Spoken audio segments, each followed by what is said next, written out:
So I just finished my last field experience day yesterday, and it was the end of my 15 hours, and I have been there for about 8 weeks. I spread it out across 8 weeks, so I went every Monday or Tuesday for a little while.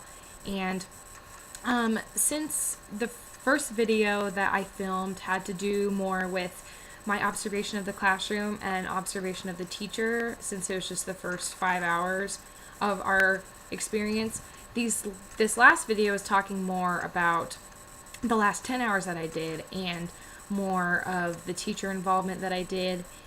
Although I didn't do obviously any teaching, I did help grade papers a lot of the time. I'd come in and she usually had a pretty good stack of papers for me to grade. And it was really interesting because for me, I knew the 9 kids' names in the class who were English language learners. And so when I would grade their paper, I would always just, look over it and see kind of what mistakes that they were making. And depending on what we were learning in our class, whether it was about phonology or, whatever it was about, I would kind of take that knowledge and see if I could compare it to what the students would put on their paper and see if I could make any connections, usually like that. And also some new things that I did in my last video. I talked about the kids go and they do this pull-out program. It's called Imagine Learning. So for about an hour a day or every other day, depending on what stage they are in learning English, they get taken out of the classroom and they go to Imagine Learning, to where they just work on their language arts skills and their communication skills in learning English. Instead of in a mainstream classroom, they were learning math, history. They would just focus on language arts in Imagine Learning. So some days I would come into Mrs. James' class and I would talk to her, see what they were doing for the day, take a look at the schedule. I would correct any papers. And if there was really nothing special going on, I would go to the Imagine Learning class. So that was really fun for me because I got Mrs. James' class. And then some of the time I would go with new students and take a look at what they were doing in Imagine Learning.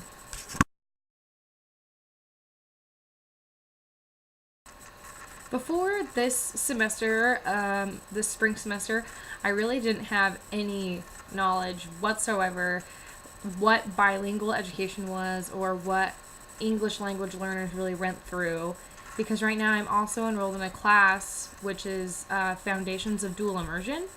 And so taking the Foundations of Dual Immersion and also taking Linguistics and education was really cool for me, because it kind of just took something that I had no idea was happening in the school system and introducing it to me, and now it's gotten me so interested, and I am actually now thinking about becoming a bilingual teacher and wanting to teach in a dual immersion classroom. So I think the most valuable thing that I've taken away from my field experience is just getting the basic knowledge of what these kids are going through in order to learn English, because as a native English speaker, I never had any issues growing up with school. You just go to school and you listen to the teachers and you do your homework and you're done, and that's all it is. But these kids who are learning English, they have communication barriers that they're trying to bridge the gap between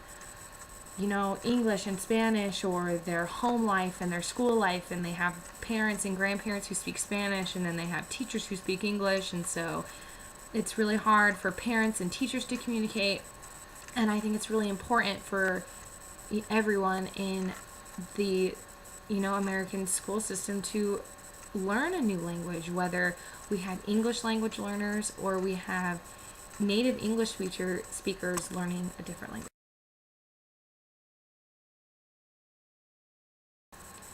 I think the most valuable thing that the English language learners taught me in my field experience was patience, and that you need to adjust your teaching style, or in this case, my tutoring style, to an individual. And not, you can't go into a classroom and expect every child to be the same.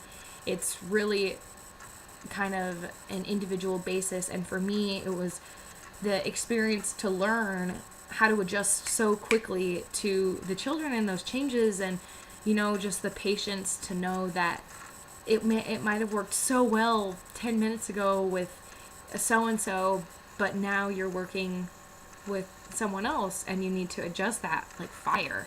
And so that was really a very good experience for me, and they definitely taught me patience. I think the most valuable thing that I've learned from teaching the English language learners is, like I said, to be able to make those changes on the fly and make those changes depending on the student when you see it fit, and knowing when one approach to teaching isn't working, that you need to take a different route and see if something else will work. And you need to constantly, keep their attention. If one thing starts to work out and then 2 minutes later you can tell that their attention is not on that, or they're not catching on, then you need to have something. You need to have a plan B, a plan C, a plan D in the back of your mind, and be ready to go to help them learn, because that's why they came to you. And that's why they're in the English language learner program. They're in the classroom learning English from you, and they're going to take this skill and use it for the rest of their lives.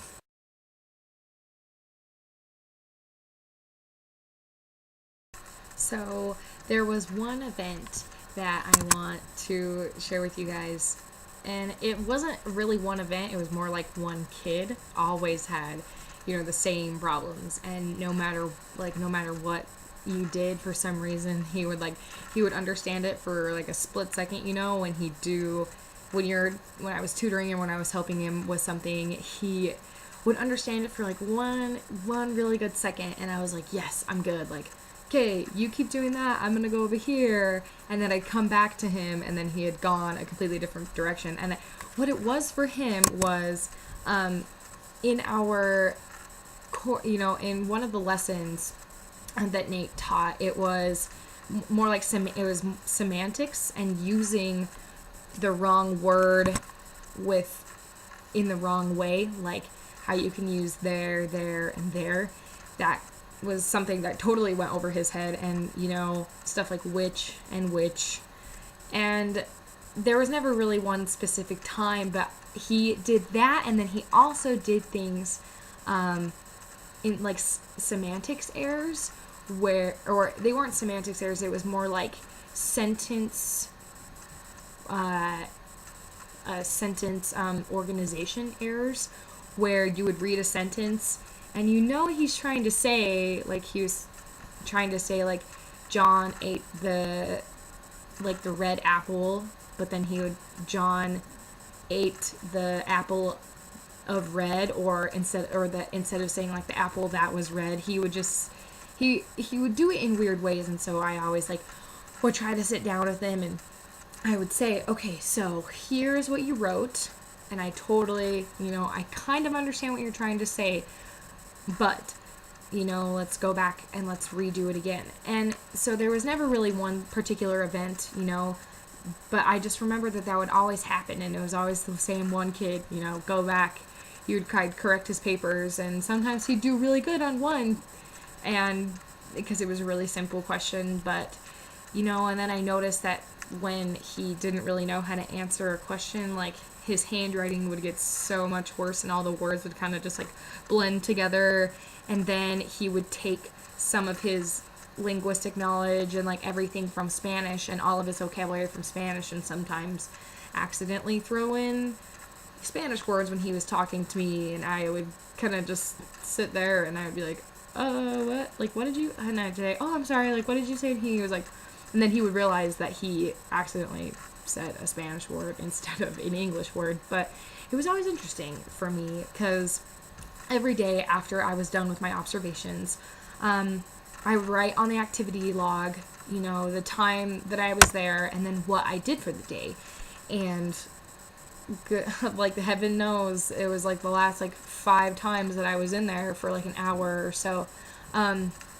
He was, it was always something about this one particular student that he always had an issue or something with the same thing. Like, oh, he used the wrong type of there again, even though we talked about it for 10 minutes early previously. And so it was really interesting, and I would be able to take that and notice why it was happening.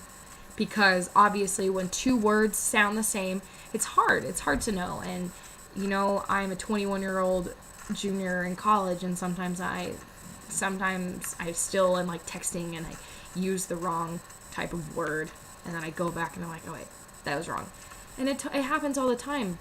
And for us, it's something with English language learners we have to catch, and we have to explain to them, give them the examples of all the different kinds of the word, or the 2 different kinds of the word, and then present a sentence with one word and then a sentence with another word, and then ask them which one you would use in this particular case, and then usually it's pretty good. But I think there's, activities that you could definitely do that would help with that. You could do vocabulary exercises as a class, anything like that, but I always thought that was really interesting.